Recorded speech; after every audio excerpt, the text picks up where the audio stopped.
I'm done. I want out. It's just money.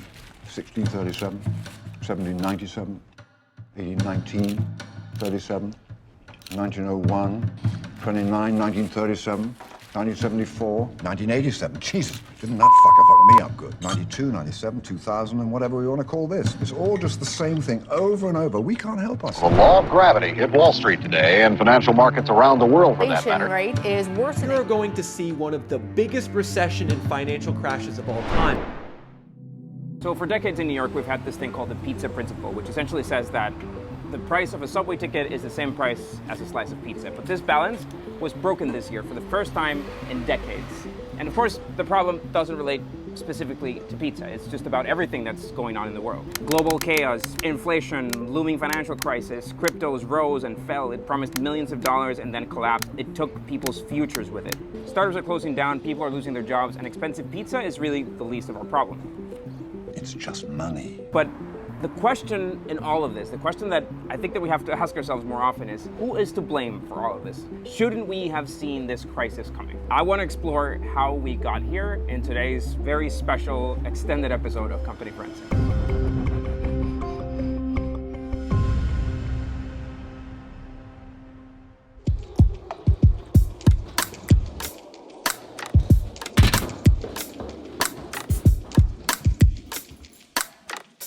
Welcome to our Slidebean house in Brooklyn. Whatever our overseas team needs to work out in New York, this is where they'll stay. We rented this apartment a couple years back so that there'd be a place that feels like home. But rent on this place went up by $800 this year, over 30% increase. And that brings me to the beginning of today's story, because there was a point in time where you could buy an entire house with this. We're going back to Holland or the Netherlands in the 1700s. The Dutch were powerful. There was this company that essentially ruled the seas. They had a private army for themselves. The East India Trading Company. Now there's one crucial cultural context that you need to understand about the Dutch. Most of the population back then were Calvinists. That's one of the strictest forms of Protestant religion. Now, Calvinism forbids them from parading around, from showing any luxury, or from even wearing any fancy clothes. So get this, you're a 1700s entrepreneur, you have a startup, you have trading spices, you live comfortably, you're making money, you eat your profit shares, you visit your occasional coffee shop. How can you brag about this newfound social status in a religious, approved way? Well, the answer is tulips. I mean, tulips are pretty, but in 18th century Holland, this was the symbol of luxury that didn't break any rules. You could put them on hats and dresses, or you could just carry them around, honestly. Tulips got so expensive that one meant that you were rich, and owning many implied that you were somehow filthy rich. And people even started valuing special or defective tulips, the same way they do like coins today. Like the ones with color stripes that are caused by a virus were extra special. And tulip prices went up and up and up, but so far, things were still normal until these guys stepped in. Now, the thing with tulips is that they only bloom for a short season in the spring. Everybody was getting better at growing tulips, but you could still only get tulips in the spring. So what our stockbroker bros did was come up with this sort of contract. A contract that you could buy anytime in the year, and that it would guarantee that come spring, you could get your tulips at a preset price. Now, this was, of course, great, because not only are you guaranteed to have your own looks for the summer, you have a paper that guarantees your tulips at a fixed price. And well, this means that if people start getting really excited about tulips this year, or maybe they sacked some other Caribbean town and they have some extra gold lying around, you can now sell your tulip more expensive. Better yet, you could sell your contract for a better price. You didn't even have to wait for the tulip. Now, this contract that we're talking about, this is called a future, and yes, we still use futures to this very day. And at some point, tulip futures were truly more expensive than a house. Some reached 5,000 guilders, when a yearly salary back then was 250. And what a lot of people don't get is that this boom was not created by the flowers. It was created by the speculators. I don't expect anybody to ever have actually physically traded a tulip for a house. Like, the madness that happened was over these contracts, over the speculation, over the brokers. But what people really wanted was the flowers, not the papers, not the speculation. So in no time, these contracts, these futures that they had come up with had no buyers. Chaos, prices plummeting, suicides and lawsuits. No, of course not. That's a very common misconception, actually. As historians researched more and more into this story, they actually found no evidence to suggest that this tulip bubble ever rattled the nation in this way. There's not even a single record of individuals filing for bankruptcies around this tulip bubble. Now, some people did lose a lot of money, but the country didn't even enter into a default. I mean, the Dutch didn't do it very well after that, so it wasn't a success story for the Dutch, but it wasn't because of the tulips. Anyway, the urban legend of sorts happens because we sort of love saying "I told you so." We sort of love to be the smartest person in the room. We want to brag about that insight that we know that nobody else has. But who was really to blame in this situation? The bro that invented the future? Or the people that wanted some quick bucks? Or the religion that banned other luxury items? Hold that thought for a second.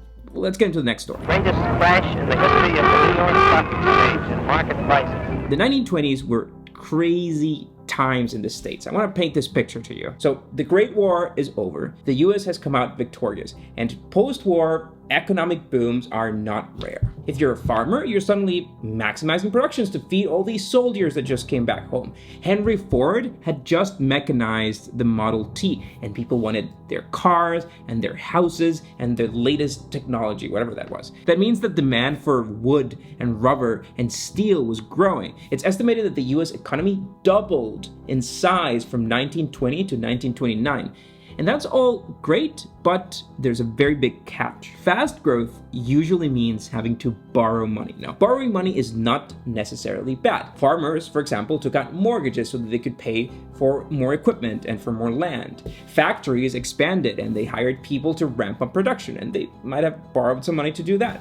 Even regular folks used credit to buy this new technology, so the entire US economy had doubled, but it had done so using credit. And the US was printing money like crazy at this time just to keep up with all of this activity. With so much money lying around, people suddenly wanted to start investing in the stock market. This is regular people. But the stock market was growing really fast. It had reached historical heights, and people were confident that it would never drop. I couldn't believe what was going on in those days. So how did this crash become so bad? Well, it's because of banks. Banks here saw an opportunity. They saw an opportunity to profit from this new and thriving stock market. Now, what they would do is loan money, so people would use that money to invest in the stock market. And when money ran out, when banks ran out of money, they just borrowed more money from other banks or other institutions. Loans on top of loans, all of this money going to bet on the stock market. Now, this little creative instrument is called margin trading. That's when you borrow money. You borrow money to gamble, to invest in something. Let me just give you an example. Let's say that you want to buy some Tesla stock because you're sure that this stock is going to go to the moon. Now, you've got $10,000 that you'd like to invest in Tesla shares. And for example, at the end of 2021, that would have been about 9 Tesla shares at $1,100 each. Now, that's very cool and all, but that's not too many shares. It's just 9. If your shares gain, say, $100 per share, you've made $900, 10%. That's cool, but the guy next door, he's making a lot more money than you. You want more money because you're sure that Tesla stock is going to go up. So these stockbrokers can help you fund this bet with margin trading, and all you need is 10% collateral. So if you show that you have $10,000 in your trading account, what they'll do is they'll lend you the other $90,000. And that way you can invest a total of $100,000 in Tesla stocks. Mind you, it's not that you're gonna invest $10,000 of Tesla stocks. You will own the full $100,000 of Tesla stock thanks to this little loan. Now you have 90 Tesla shares, and then you can go and brag to your friends who are also trading. Now this is called a leveraged trade or a leveraged position. Now fast forward a few months, and then Tesla stock drops, as it actually did. And now each share is worth $639. Now your 90 shares are now worth $57,000. You've lost $43,000. But remember, you only had $10,000 to begin with. You actually now owe your broker bros $33,000, and they don't really care about the stock price anymore. They care about this loan that they gave you that you agreed to take, and you bet in the wrong company. This is called a margin call, and it's going to be really, really important in just a second. Leveraged or margin trading is very dangerous. Today, it's accessible to everybody, truly, with just a click. But even back in 2009, it was pretty easy to do margin trading, and nobody likes to think about these bad scenarios. Everybody just wants more. And then these guys know it. From 22 to 29, the Dow Jones increased by 220%, and at its peak, it reached 381 points in September of that year. People would invest in companies, and more people decided to bet on companies with money that, of course, they didn't have. And then some would say that it's almost obvious that this makes no sense. Again, nobody likes to think about these things. People hate to think about these bad things happening. So they always underestimate their likelihood. But at some point, somebody realizes that the price of the stock versus what this represents, a piece of a company, the price of that stock doesn't really make sense, because if you look at the actual company, well, the company's not that big. I mean, it needs to be twice as big to justify the value of the stock today. Nobody likes to think about these scenarios, but sometimes they just hit you in the face. People panic, people sell en masse. So company values began tanking. The stock market started freaking out, and the world was moments away from chaos. But that's not all. There's another element to this perfect storm. Now, I don't want to dig too deep into this whole interest rate part, but you need to understand some basics. The Fed, which is in the US, the central bank, defines the base interest rate from which all banks and lenders operate. So the 1920s Fed was not at all happy with all of this margin investment and all of this spending. It might lead to inflation. So in order to control the spending, what they can do is spike interest rates. That immediately means that borrowing money is gonna be more expensive. It might also mean that the loan that you already took now pays a little bit more interest. Now, it also means that if you put your money in the bank, maybe they'll pay you more interest just for having the money sitting there on your account. So people are now encouraged to just go with the safe bank account or a certificate of deposit rather than just betting money on the stock market. So other countries also raised their rates to just keep up with the US. And overall, people borrowed less and spent less. And all of these companies ramping production to keep up with all of this demand, now they have things that they can't sell anymore. And lo and behold, the perfect storm. Companies started firing people and cutting wages to keep up with all of these losses, things that they can't sell. So people didn't have the money to pay all those debts that they got. One person defaulted, and then another, and then another, and then another. So started this little chaos, this little house of cards. As soon as the bell rang on a new trading day, this collective panic sparked a sell-off. Crowds started gathering outside the stock market, and they were watching as this value was plummeting. And in this very terrible week, this man jumped to his death. Someone fell out of a window. We're not really sure if it was because they were committing suicide because their shares were down. But the point is, one man died and everybody just decided to panic even more because people now are jumping up buildings because the stock market is crashing. The point is, brokers started doing margin calls. Remember those? They came back to haunt people. And there was one very big problem. The problem was that these were regular people. These were average individuals, retail investors with no more money. The brokers demanded such large sums that it was just impossible for people to pay. People tried desperately to sell what they had to pay off these margin calls, but you can't sell a car or a house. It's impossible to do that in a short term, especially if everything is crashing at the same time. So now it's October 29th. This is Black Tuesday.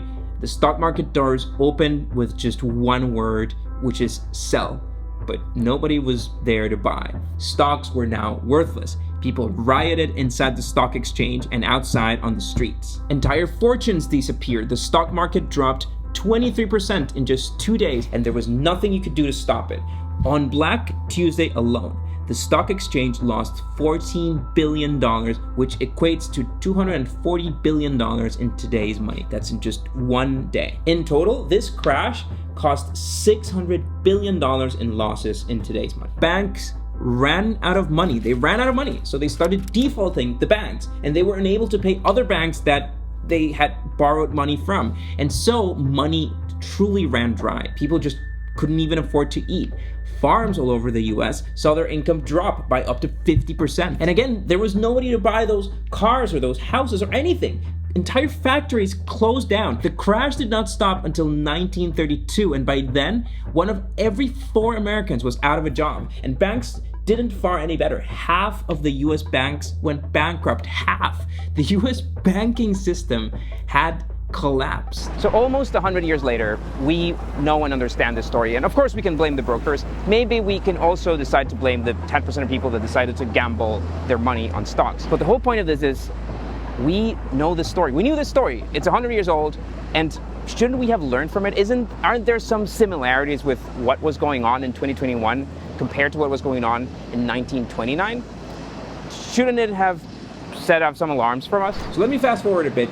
Almost 100 years. Not before I thank Chermogul for sponsoring today's video. Now, as you know, our business is not making YouTube videos. We don't really make a lot of money from YouTube. Our company is a fundraising operating system for founders. It's a software as a service, and the platform that we've used for years to track our revenue and our conversions and our subscriptions and our cancellations has always been Chermogul. Long before they even sponsored this channel, long before we even had a channel.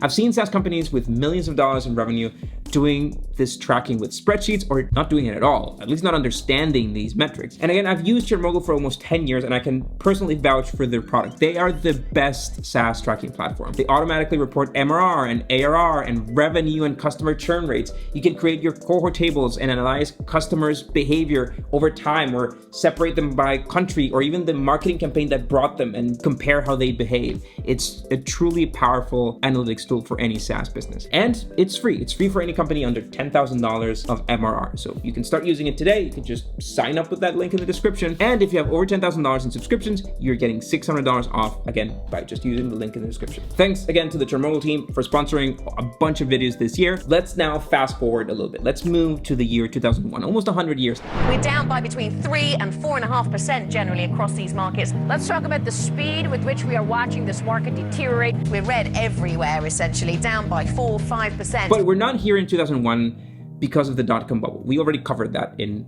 actually one of our most watched videos in this channel. Please go watch it. It's a great video. Anyway, the world was recovering from the dot-com bubble, and people suddenly wanted to invest in something that wasn't as risky as these tech stocks, something that wasn't fairy dust. Lo and behold, this very stable, this very tangible asset that we have been sitting on, houses. But who has money to buy an entire house upfront, to invest or speculate on a house? Of course not.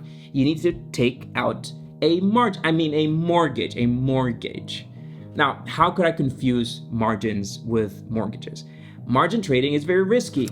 No background checks, a 10x leverage on your money. It's nothing like a mortgage. I am truly half kidding on this one. You'll see why in a sec. The point is, a mortgage does require a good credit record. And if you don't pay, well, the lender, there's something to respond to it. The lender can take possession of the house, which is a very real, very physical, tangible asset, and they can resell it to collect the money. So for those lending the money, this is kind of like a safe win-win. It's a safe bet. Who doesn't pay their mortgage? But now, if everybody's buying houses, then the lender needs liquidity. They need more cash to be able to lend more money to customers. So what they can do is they can package all of these mortgages into a pool.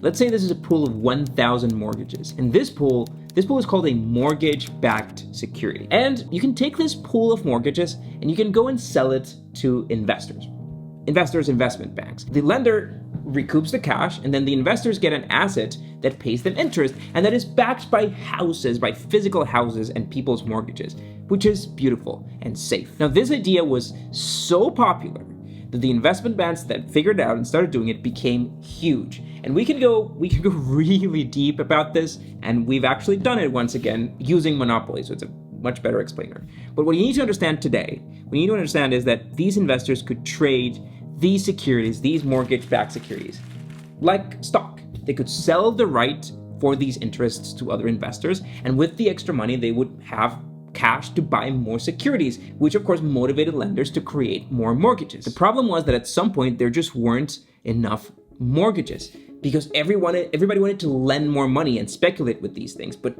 there was not enough average people to get a mortgage to buy a house. They already had one. So requirements to get more mortgages got loose, like really loose. And other people wanted in on the action. For example, insurance companies, they began insuring the mortgages, meaning that the insurance would have to pay if people didn't pay their mortgages. But who doesn't pay their mortgage? So this drug spread throughout the US and people were loving real estate, from the real estate agent to the realtor to the lender to the bank to the insurance company and everybody else that gets involved in selling a house. Anyway, this bet that the market would crash would never happen because everything was going great. Nobody was ever not going to pay their mortgage. So you just could keep on betting in this thing.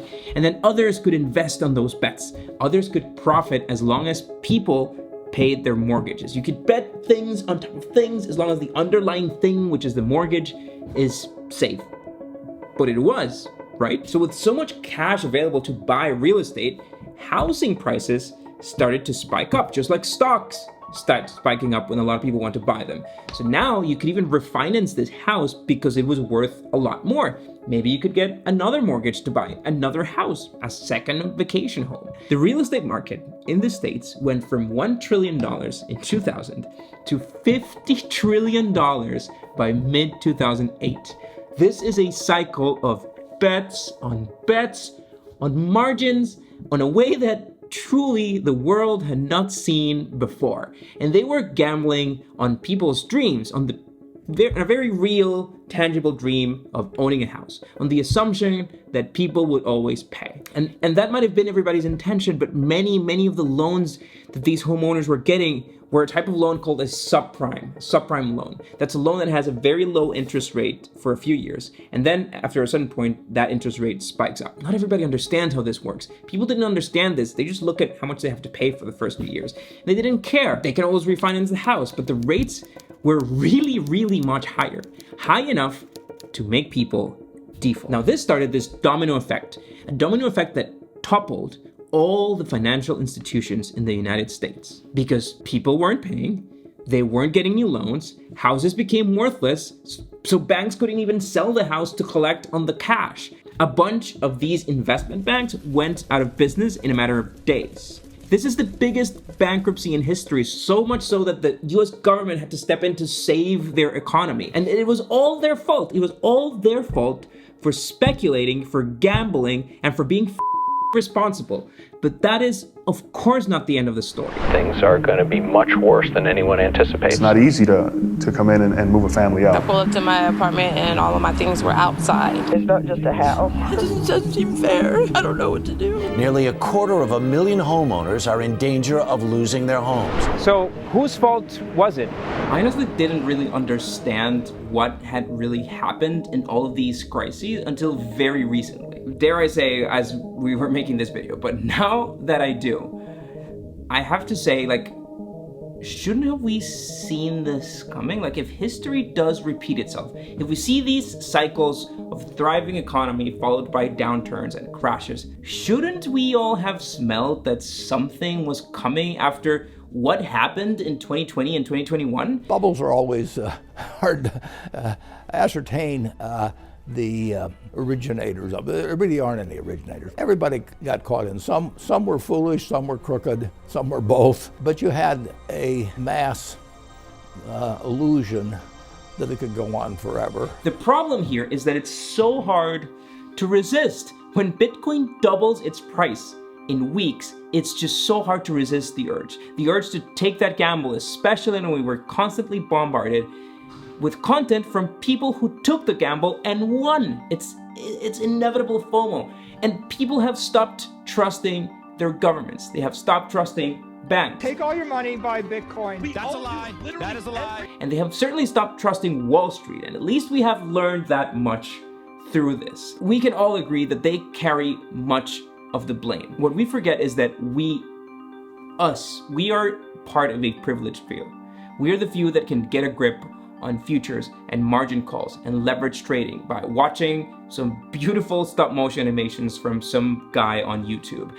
We are a select few that subscribe to this channel, but for so many people, what goes on in the twisted world of finance is just too far off. They're not even close to understanding it. They may still identify with a much simpler story, with the story of this broker from the Bronx that made it big and now does motivational speeches around the world on how to get rich like him. I want you to deal with your problems by becoming rich. That probably means that they're more susceptible to falling for the pyramid schemes or for the get-rich-fast content that already plagues the internet. Or even worse, they wanted no part in this world of finance. They didn't want to bet their money, but they still lost half of their pension because somebody invested it in Bernie Madoff's Ponzi scheme. It may just be money, but it is livelihood, it is education, it is your life savings, it is your retirement, it is your children's future. We are a privileged few who care to watch an, 30-minute documentary on this thing. Let's not waste that knowledge anymore. Who is to blame for all of this? If we keep letting this happen, if we keep fueling this just unfounded hypes, then the culprit may be staring right back at us. Thanks a lot for watching.